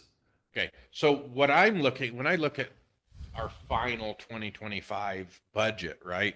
I'm looking at what do we need to change in 2026 so we don't. So that's why I wanted the explanation. That's why I asked you to be able to talk to that tonight. And we voted to actually take that money out of that savings to pay for these projects. So I get it. I just didn't see it. And having that discrepancy was pretty massive. And Yeah, no, I'm with you. If you look at next year's budget, fiscal 26, we're roughly estimating, and this is low, but being conservative, bringing in 850,000 and having expenses of 900,000. So there's a $50,000 difference right there, even doing some of the repairs and things that we need to do. Once again, there's savings in there. We're not going to spend all the money this year. It's being very conservative for the start of this fiscal year for next year. sure, I just want to make sure that if we're coming in under this year, that we put more money in. We got to figure out how to get more money in there next year. Whether it's coming from, I mean, that's something we need to address for next year's budget. So that's why I like having the final 2025 so we can talk final or beginning of 2026. Well, accordingly, water has to pay for water, so the only way to increase revenue in water is raising the water rates, I right? don't disagree with you. And so that's going to be another difficult decision to make. And I, like Ted said, I think it's going to have to happen. Get more money, yes. Just, but it's something to be discussing during our budget. Go ahead, Ted. Oh, I don't know. They just said maybe Ted can come back to the microphone, so I came. Oh, just Okay. Broad Hollow. Oh, the Broad Hollow well, I think our contract was for $700,000. I don't know how much we paid. I don't know how much we paid at that so far. And then we paid 200. got from Salem was 107,000. And I'm not sure that's the final. I'm hoping that's the final bill. Their estimate, we owed about 180 when we got the estimates from the well driller. Would be our 40% share. The bill we got was 107. So I got to verify with them that is a final bill, and maybe the costs were less than what they estimated, That'd be nice. which would be nice. And then we have about a $700,000, roughly, it's rounded, bill with our Broad Hollow well, so 800-something thousand. Yeah. Okay. And so being able to just budget for that, once again, we could get a bill in August from Salem. Oops, we forgot this contractor was 100 grand. You guys owe us 40 grand, and we have to bring it back to this year, so we don't have a finding. We put a little bit more in those expenses to make sure we can get those covered in the event that happens. It's hard when you're dealing with contractors because you just don't know. We've got a bid. We knew it was going to be about 200 grand, and we only got a bill for 107. So in my mind, we still have $90,000, $100,000 still sitting out there we might have to pay. Really draws my attention when there's negatives in our total columns. Yes. Just, I mean, I mean, I get it when there's little ones and things are gonna, move around a little bit. But when you have negatives in our total columns, that freaks me out, especially Yep. with six figures. Yeah, Yep. that exactly. I'll see if there's a way we can plug a transfer from savings in there. Yeah, if they're, I mean, I don't know. Yeah, if something can go in the operating income side of things, that would be very helpful. Just stay there. Hey, Chris, can we add something from medical for Ted For here? Ted, a wheelchair. Workers' comp. He needs claim a or something. helicopter. This is what he's doing. Yeah, he's doing this for the helicopter or the ambulance. One or the other.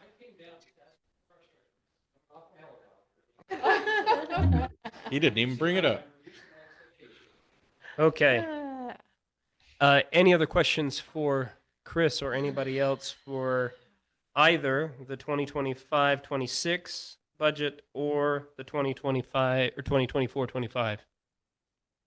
Is there, and you said, Chris, that there were no other changes to the 2024, 2025 final that we're voting on tonight? I'm going to go through and highlight the differences so we can have a discussion in the council meeting. Okay. Yep. Wonderful. I'm going to Okay. jump off with those number of questions and get working on that. Okay. Thanks, Chris. We're going to move over to proposed resolution 2025-16, amending the city fee schedule. Is this you, Jody? Is, however, Chris just hop off. And some of it is, I am going to need some feedback on it. Hopefully y'all got a copy of it. I tried to highlight where we're looking at doing some changes on it. On page 3 of the document, you'll see that we're looking to increase the water service deposit that our renters pay to $400. We're finding that, especially if we're going to increase water rates, that sometimes renters move out and leave us with a big bill, and we have to go and try and collect it. This way, way with $400. It'll give us a little bit more. Sewer base rate residential and sewer base rate commercial are also going up. Both of those are handed to us from Payson. So we've got to pay for the treatment center. Not So that much. either. for those on, we tried to keep it exactly what Payson was handing us. We didn't pad it. We weren't comfortable with that, talking to Lori. So, Jody, on that sewer, how often does Payson change their rates? Is it more? I mean, it seems been like every often. year we're having to Yeah, At least readjust. once a year, if not twice. Okay. Yeah, One of the big changes that also went into effect is the increase in, which we'll get to, the impact fee for sewer. It's going. And that's Doral, maybe what you're thinking is they've changed their impact fees maybe once or twice off anniversary, and that's probably what you're, and then maybe what you're remembering. There's going to be a big one. That's going to jump about $3,000. Oh, So the other thing that caught my attention, how close the residential and commercial fees are. Why isn't there more of a discrepancy there? That's what they've given us. And so that's what Salem's decided to do. So Payson. most, Or Payson, most sorry. commercials Oh. don't use as, well, in Yeah, our it- city. in our city, it doesn't really In our matter. city, we only But have the most churches that are commercials aren't commercial. Yeah. 24 hours, and they don't have, it's not, you don't have. So the that's residents. normal, So huh? they look I at, mean- at lower occupancies. You got like $10 difference. Yeah. Because for us, it's only the churches. So they're only Yeah. getting Well, used and a that- little bit. And they are used, they kind of average about 2 days a week, if compared to a home. So it's a big usage for those 2 days. So Isn't there still Tuesday and Thursdays and something? well, there every- is, but when you nearly take every when you night take of it the all week? together, you've got two 24-hour periods. Your 48 hours a equivalency is use. about the same. Yeah. It's Okay, not too all much right. in how much is Okay. going out. Just curious. I know that the dumping fees are going up, but I didn't get any increases for our garbage cans. Did we decide to leave them the same, or what was the, it was 5%. so should Did- those be raised then? Didn't we do this Not- when we got the new contract? Well, this is what so we've got a tipping fee and we have a can fee. Did those go up since our And last our contract? tipping fee went up at the district, which then maybe would raise our can fee to take into consideration that tipping fee, but I didn't get any. So Numbers on that. waste management bills us for transportation of Yeah, garbage yeah. only, no tonnage. Then the transfer station, Nexus, they then bill us for our tonnage. So as our waste management truck okay. pulls in, Two separate. they're scanned as a Woodland Hills truck and then dump and then come back out, weigh, and then that tonnage is what's billed to us. So we've got two different And we try to things, put so- those two together Yeah. to make sure that we're That they're matching, charging yeah, enough, but enough. I didn't get that increase, and so I did not raise that in this fee schedule. Am I to increase that or not? Yeah, I've reached out to Waste Management. I've not heard from them. I think we're in our 3rd year of our 3-year contract. And the past 2 years have been 5 to 5.3%. And so if we do 5%, that gets us in there, and I will still work with Waste Management. Hopefully we don't have to change it again, but it'd be nice on the the end of July bill that comes out that it has the new rate on it for the citizens. So you'd like me to raise those numbers then by 5%? I would, yes. Sewer, we don't need to do anything because we already have that additional cost in there for the maintenance of the sewer line. We don't need to raise anything additional there than what Payson's passing on to us. We did that though. I asked you that in an email and you said, yes, increase it by that amount. Right. So Thank you. I increased the fee to 97.18 for residential. Commercials 1,505. So then if I do, I'll need to go back and make that change to the residential can, but and so we'll add 5% onto that 1850. We need To to all push- three? You want to do it to all three of them? I would say, yeah, probably. I'd like to have some more information. I mean, I It sounds like waiting on waste management, Chris. Yeah, way on Waste Management. As far as the service, you and I, Terry, been back and forth. Our rates that we have in the budget right now, oh, excuse me, that's just the budget, not the residents. Yeah, so Um, I'd like to, maybe we can hold off. We can always amend the fee schedule at a later date. So let's hold off Okay. on one because So I'd like to have firm here's numbers. some more information. So I've given all of the transfer stations numbers and increases to Chris. We're waiting on waste management for him to finalize what the per Yeah. can will be. Okay. So to understand, we had a capped rate disseminated across all owners of the transfer station per their percentage of utilization. We're not the lowest, but we're the second lowest, right? Goshen takes that crown. We hadn't recalculated those numbers for the 500,000 that was dedicated and donated, paid to the transfer station and operating costs each year for the last 20 or so years. We recalculated that now, and due to the growth in Spanish Fork and Mapleton and Springville, our number went down. So we're actually paying less of the 500,000 due to that recalculation because we have not grown nearly at their rates. Thus, our rate has gone up, but our transfer bill total has gone down. So maybe we're okay with So we are keeping it. probably going to be fine if waste Okay. management comes back and adjusts our rates more than the 5%. Then I would say let's add another public hearing for a fee schedule adjustment in the future. And we on those probably need numbers. to go back out to RFP shortly on that waste management contract as well. I think we're coming up shortly on that one. Yes. Good. So that's something we need to look at. On page 4, under land use application fees, we did raise the subdivision review fee, and that's to cover our engineering costs on that. Also, we will not be doing, according to new state code, we don't do a preliminary or concept plan anymore. All that's reviewed in the subdivision review. So there'll be more that we have to review with that one time. So we've increased the subdivision review to $1,000 and $150 per lot. We tried to not make it too outrageous for those who are doing maybe 2 or 3 lot subdivisions, but we also have to recoup our engineering costs on that and our review of our time that staff spends. We're about in the middle with other cities on that I was cost. going to say, we're not at the top. We're Some not at the cities are- top, but we're not at the lower end either. So we're kind of in the middle. Is that a typo at the bottom of page 4 before annexation? Yes, it should just be annexation okay. request. So I'll take out that LK in Okay. front of it. Hourly rates for our engineer, they're going to be charged those at the hourly rate, which is $170 roughly an hour for an engineer to review documents. That goes up, and it's just the increases we face with inflation, unfortunately. Does that cover, something we're going to be talking about later is where our building official changes to contract, right? So that'll be under building, and we'll go through that. Okay, thank This you. won't be under land use application fees. I thought it would be under. Yeah, no, we'll land go use. into the building ones.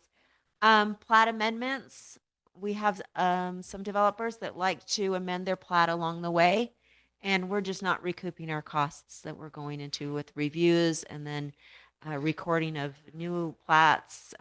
It's taking time. So we upped that by $500, so it's now $1,000.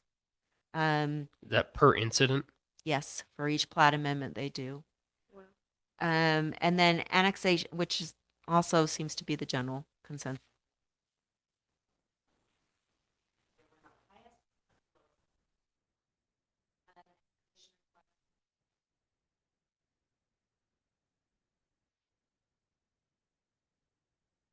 Engineering and planner reviews are planning.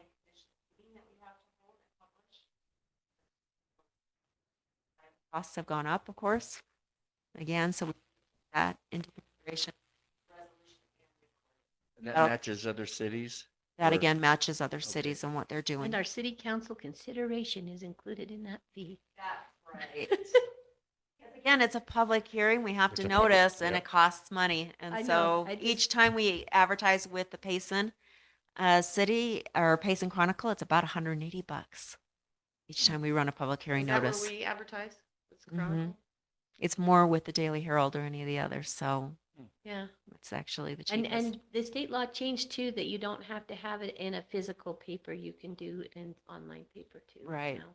You could do the Salt Lake Tribune or the Desert News because they're statewide, but But it's not one of local circulation, and they like us to choose one that's of a local circulation. And we like to keep residents happy and letting them know what goes on. We go on to an ADU application. This used to be $300, and For inspections?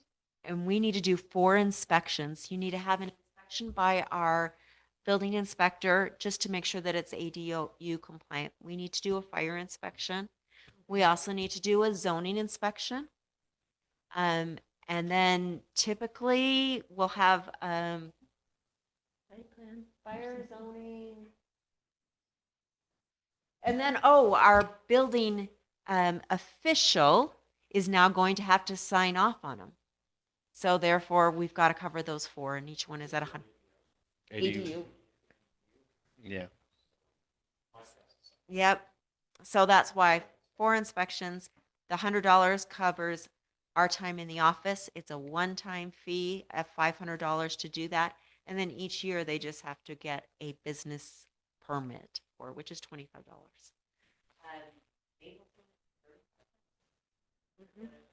I think we're pretty $100 fee. And then if they need additional, there'll be $100 per inspection. And after that is what we're getting charged from Sunrise in order to do those. And that's if inspections. they need repairs or something, like they don't. Or they meet they the pass, criteria. they fail an inspection. And Okay. our inspector is really, Mike and Alicia from Sunrise are really good at working with them. But sometimes they do have to come back, and there's just no option. On page 6 is our building permit fees. Brian, you asked about, do we cover the building official because he's going to have to sign off? That will become covered under what we collect for building fees. Okay. We collect, that's based on an ICC table, and it's based. So the ICC table sets the fee on that? Okay. We'll set in how much, we'll put in the program, how many square feet the residence or the addition is, or whatever the improvement might be, and that calculates it. And that's going to cover the extra cost of having to Yes, hire out. I think we will building be official. okay. If Okay. we aren't, we'll make some adjustments. And Lori is tracking all this now in Polaris. She's been able to track each permit. They started a little.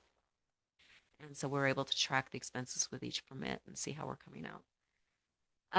Water impact fee, that's still off of our 2023 study. So unless we do a new study, that'll remain the same. Sewer impact, which is a pass through to Payson, that's the one that went up. It was 4,500, and now it's going to be 7,100. That's a big jump. It is a big jump. Our permits, though, are still, the cost of our permit are still much lower than our surrounding communities. I calculated one today for a 3,000 square foot finished Rambler with a finished basement and a 1,500 square foot garage, and it came to 30. If you take that same home and you Who can afford that? good job. And that is it for the changes in our fee schedule. Could I ask a favor and Yes. add a legend to the last page so I know what yellow, blue, and red are? Oh, yes, we can. Thank you. Okay. And that was done with our sewer project that we did Yeah. 2016, 2017. Really quick, blue was paid for by the developer of that area, Oh. which would have at that time been View Homes or Arrive Homes. Yellow are existing, red are existing properties. Yellow are ones that could connect to the system and pay that, reimburse the city for the sewer line that we put in. The yellow have not connected yet, but they Correct. If you could. look, there's no But they homes could. on the yellow. Yeah, when they do build, they'll have to connect. Cool. There's not an option anymore. Yeah. No. No, and there's about, I think, 18 homes. It's not too many, but it's a little. Wonderful. Any other questions for Building fee schedule. Well, just fee schedule overall. Or yes, thank you.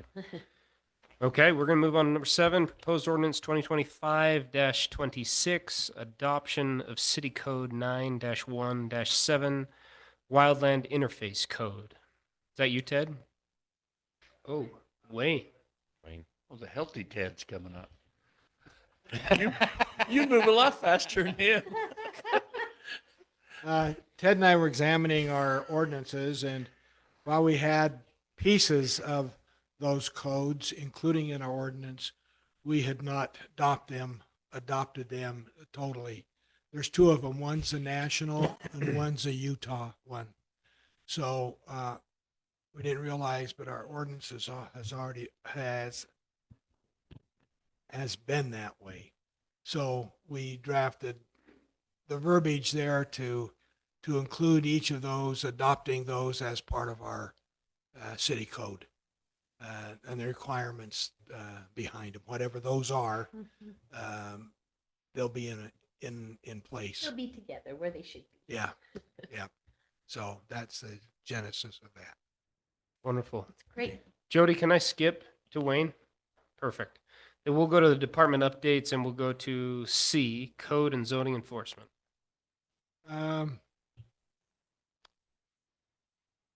Really nothing to report.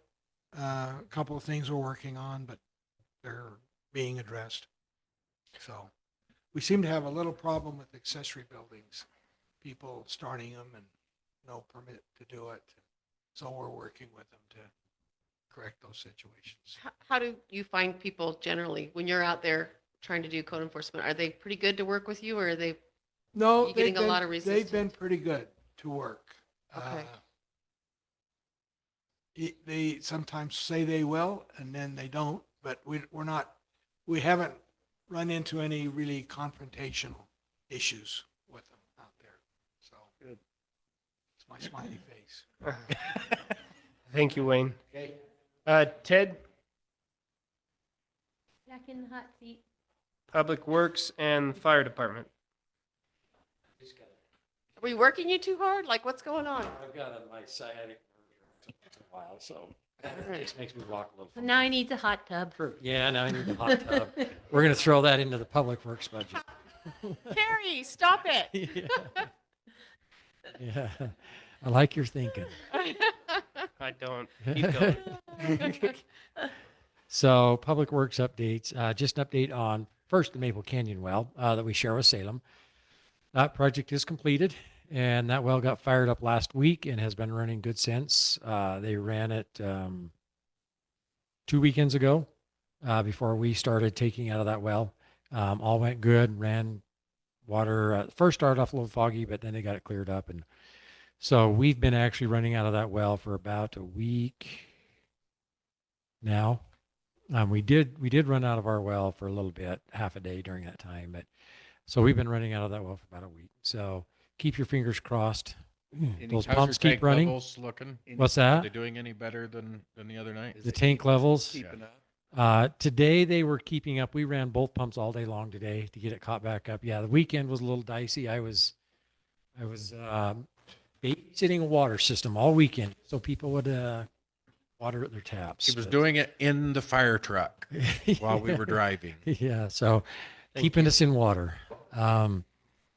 So yeah, we babysat that thing over the weekend, but we kept the water flowing, and I figured out some ways to even get a little more water out of our boosters. So and I've trained Toby now to help me. So anyway, Maple Canyon well's going, and everything seems to be going smooth with it. We're pumping water to our tank out of it right now. Are we feeding the whole city from the Broad Hollow tank right now, or are No, you from the Maple feeding Canyon. only above the booster? So we're feeding lower parts of Maple right out of the Maple Canyon tank, and then we're pumping the rest to our Broad Hollow tank. Perfect. So for you don't know, we take water from Maple Canyon, the well we share with Salem, which is up that canyon there out if you go off Maple Court. Water comes down a pipe, and then we got a booster station on Maple Court, and from there we boost the water up to our tank here at the top of the city, and then we can gravity feed the whole city out of it. There is one up bypass pipe we can open up, and it will directly gravity feed the lower part of the city right out of that booster pump without having to pump it. So that's what we do. We're going to be using that for another week or two? Probably about another week is what I'm estimating, maybe a week and a half. So everything seems to be going well there. I only heard one Facebook post about cloudy water, and then it only lasted a day. So I haven't heard anything else. For a day or two, it was real bubbly. Yeah, and that's what I think cloudy. When people see, whenever people say cloudy water, the first thing I tell them to do is go fill up a glass, clears up. It's just air, the water. Sometimes it happens when we switch systems. And that happens more often than not. In fact, almost every time when I do that, people, oh yeah, it cleared up. Okay, well, just a little air in the system, that'll go away. We do monitor water quality 3 times a week, so we're always watching water quality. So we don't the state through the EPA governs what we can do there, so we don't ever let it exceed the regulations. So that's going well. And then the Broad Hollow well, we shut that one down last Friday for good. Well, not for good, for a week and a half, 2 weeks. They have got all the piping replaced in the well. Today, the well pump guys were up there pulling the old pump out. They've probably just about got it out. They had about 100 feet of it out when I went up there about 2 o'clock. There's about 360 feet of pipe in there in the well. So they're probably close to getting it out. They'll have it out tomorrow, and then they'll hook up the new pump and drop the new pump back down in. So hopefully by Friday, we've got the new pump in there. We've got the pipe there. I'm crossing my fingers, the electrical guy is able to get the power hooked up. We won't be able to remotely, or we won't be able to control remotely control or control through SCADA the well till another week, but possibly it'll be available to work manually if we got in a bad spot. You can do the drawdown and everything manually, right? No, we won't have a way to do drawdown until we can read the telemetry, the transducer that goes down the well. Because our air, we tore the air. Be able to read that transducer. I got you. Because the instrumentation guys are scheduled to come next week. Okay. So until they get that hooked up, we can't read the I'm levels. really interested on what happens. Yeah, me too. And I'm curious to see how much we can pump. And then we'll have a well guy come up, John Files, who originally helped us with that well. He's a hydrogeologist. Heard that guy before. And we'll do some pump testing, some drawdown tests and stuff like that. And then get certified with the state for a higher pumping rate. Hopefully this pump's pumping. We're hoping a couple 100 gallons a minute more, which will help us keep up. So that is in progress. We're probably about a week out from having that well. Week to week and a half from having that well going with the instrumentation and everything. So 2 weeks we should be done. So with it. after it's done in these 2 weeks, how long does it take for the state engineer to approve for the increase in draw? Well, it takes about 48 hours to do the drawdown and all that. We'll probably do that while we're pumping into our tank. So once we get the well up and going, we'll flush the well out. For last time we did this last summer when we had to replace the motor, it took me about a day of flushing that well to get it cleaned up after they've disturbed it. And then we do some water quality testing. It takes about a day to get those results back. If the results come back clear, we'll turn it into our system, and then we'll probably use our tank to do our drawdown and pump tests and all that kind of We're stuff. not wasting water on the So probably once we get everything going, probably take us a couple days to get everything water quality tested. So hopefully within about a week and a half, we're completely back over that well again. Then I got to pull a pump out of Broad Hollow that blew its seals. It's still running, but it's just throwing water everywhere. So repair it. Fire. Our crew is, like I said, got an extension. So they were out for 2 weeks, which was up yesterday. They got a request for an extension, so they'll R&R because they have to have 48 hours of R&R after a 2 week. They were getting their 48 hours. And they went over to Vegas. Their R&R in place is what they call it. So they will stay there and R&R, and then they'll start do another laundry. 2 week stint. I know. They have to do their laundry. Yeah. They ran out of underwear. Probably did that the first day. I don't think they had many clothes with them, so they're asking me to send them some more packs and some hats and shirts and stuff. So anyway, so that'll be this is an extension, but in effect it's a new order. So this will be the 5th order this year. So doing pretty well in that program. And then I think we've talked about the other things fire. So we do have a new recruit we're excited about. So Who's that? Kosha Roundy is her name. And she's joined the fire department. Yes, she's come out and she's being pretty. She's Great. fresh enthusiasm. Yeah, Yeah, yeah. She she's- wants to do all of it, fire, EMS, the whole works. So I love She's that. good. Right along the tail of Whitney. Yeah. Yep. Whitney's, Well, Whitney's and doing Whitney awesome, is- by the Whitney way. is rocking it. she's She incredible. just passed her, not her federal test yet. That's later this week. The but class final. She just Look at passed the her. class test, She's the been on final a lot of class test calls. with a 91%. So That's awesome. I love that. She'll do well on the NREMT. I love being woken up at 1. Wildings are moving Welcome to the back club. into my ward, so will Yeah, they get I heard re-involved that. in the fire Whoa, department? moving back? Yep. Whoa. They moved in this weekend. They started moving in. The Wildings are Whoa. back, so All right, can well, we? let me get my, let's start reach out to texting. them I don't know. Do we want to reach out to them and see if we can get them They were a involved great again? addition. They'd be a great addition. Help you cover your Or shifts. challenge. Yeah. Yeah. So if you, maybe quick update on the EMS side, we're looking at going to shifts.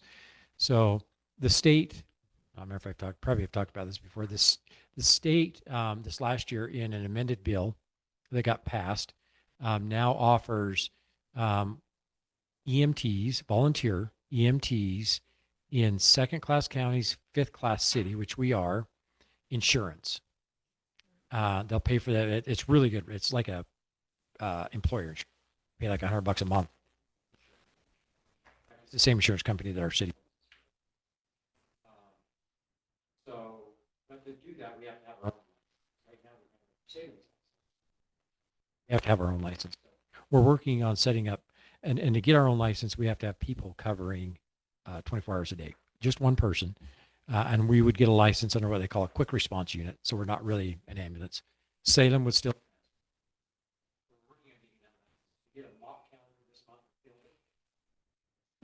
Okay. License, and we can start offering EMTs insurance, volunteer EMTs. If It's a great recruiting tool. I mean, that's the biggest thing for, I mean, it helps our volunteers out. But it's a great recruiting tool if they're self-insured or retired or anything like that. It is a wonderful recruiting tool that the state has given to us here. so, anyway, all Thank I you. got. Perfect. Good luck walking back there. The mayor did not give me anything from personnel. Today, we had our emergency management meeting down at the county building. It was, in the new building, which is always fun to see. They've got a fun conference room. We went over the communication assets that we have during potential emergencies and what those protocols and procedures might look like. We went also over safety and risk management.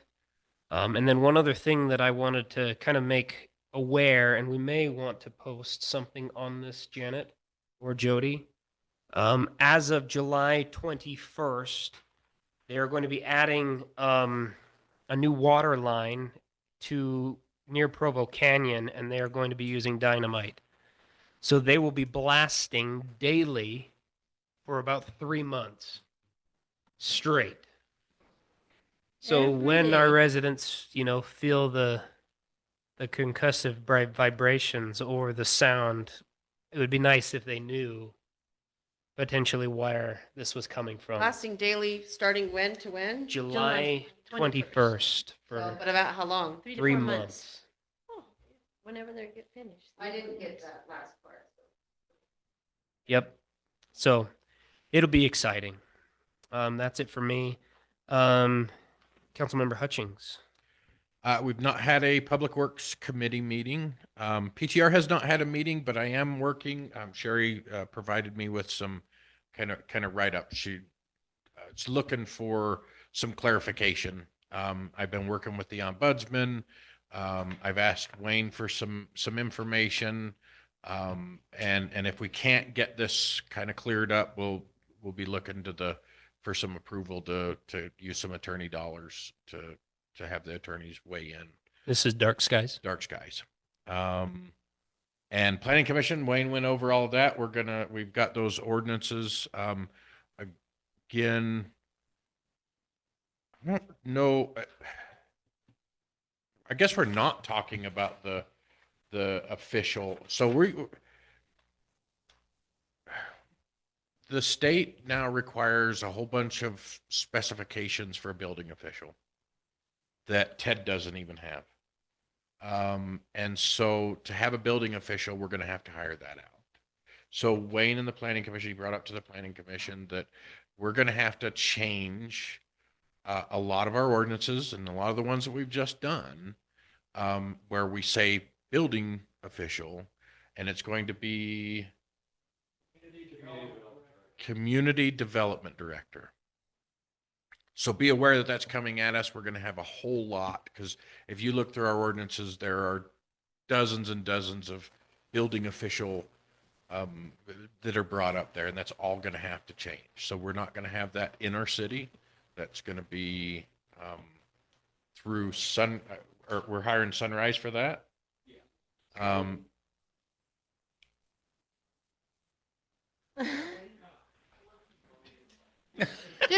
Ted, just stay up here.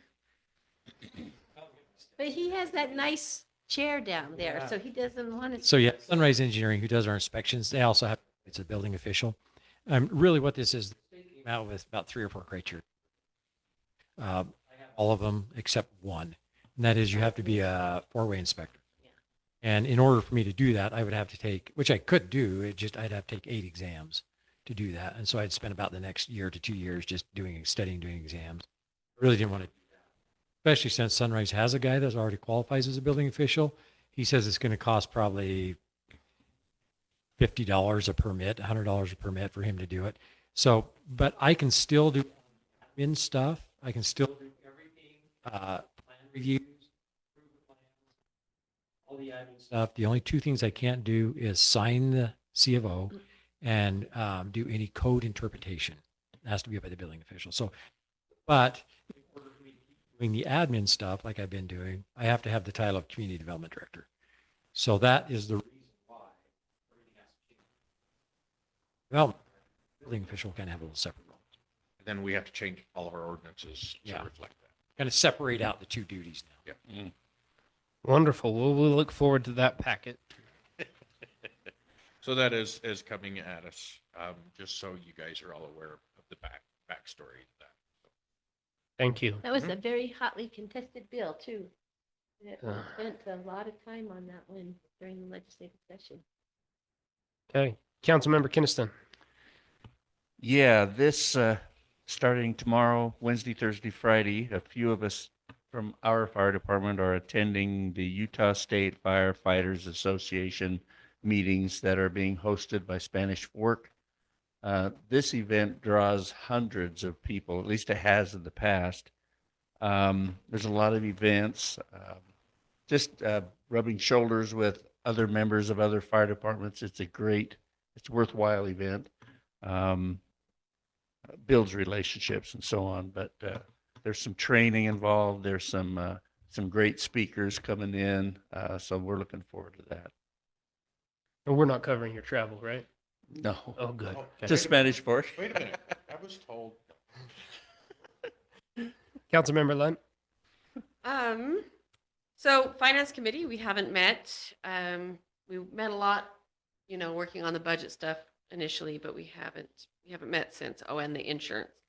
Communication team, it's time for another TED Talk. It's time for the next newsletter to come out. Just a little bit of a change, and you'll notice it is that because I am running for reelection, just as it was when Carrie was running for reelection, and she did communication, you won't see me posting or commenting on a lot. You can still get stuff to me. I'll still prepare the newsletter, but I won't post it. And on the newsletter, it had my email address that I'm taking that off. There have been some that have complained that when we're in this position of doing communications that we have an unfair advantage, that we get more exposure. So now as a result, I get less. So I get to do the work and I get less exposure, but that's okay. So I'm still doing the newsletter. I'm just not posting it. So I will prepare it and then I'll send it to Jody and Lori to get sent out. So And you can't say the Pledge of Allegiance. yeah, we're having the veterans do that, so it's okay. But Be a we, second we do want to be round. careful. We want to be careful not to, we just don't, I would hate for one of my opponents to say that I had an unfair advantage. So it's fine. We'll do that.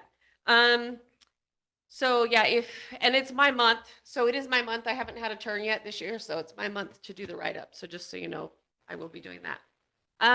So then Woodland Hills Days, events and volunteers. Woodland Hills Days is the big one. We just met again. It's going good. Everything is covered. Couple of things, fire department, we want to make sure you know that we want the breakfast back at the park. We tried it at the fire station and I liked it a lot, but we did not get the crowd back at the park Saturday after the fireman's breakfast. So we're requesting that we move it back. Sorry, guys. Look at that guy at the back there. If he, yeah, okay. We just wanted, I mean, it was, I we really liked talked it, about it for the people who were, but we have didn't mobility get those people. They challenges. didn't come. Even, yeah. Yeah. Yeah. We had the opening here, we had the breakfast here, everything was here, and then they could go up to the park. but they didn't. But you're saying that people decided not to go back up. And we tried to do the parade and like nobody came to the parade. So we're just trying to, get some more people up at the park on Saturday. That's something we've been working on really hard. So if that's okay, that's a change from last year. We're talking about maybe getting a dunk tank, but we just don't know, like, if it's a warm September, that's fine. But if it's a cold September, that even- could be rough. It's even better. Because you guys will all be sitting on the dunk tank. I think it'll help Ted's sciatic, so we'll just put him in there. Oh, I like it. I thought Hey, the can we dunk dunk tank- him for every time he asks for a big request? All I candid. think the dunk tank is only for the candidates. That's what I thought. That's what I'm what I'm thinking. That's what I thought. Yeah. No. Only if I can wear my wetsuit. I have one somewhere. It probably doesn't fit anymore. And then we had a request, and I know it's in an ordinance, but at least a part of it. Could we make, Wayne, could we make a revision that we could put signs up for Woodland Hills Days, at least on the bottom of Woodland Hills Drive, but in the, in the city's part easement? You know how we can't put signs in the city's easement?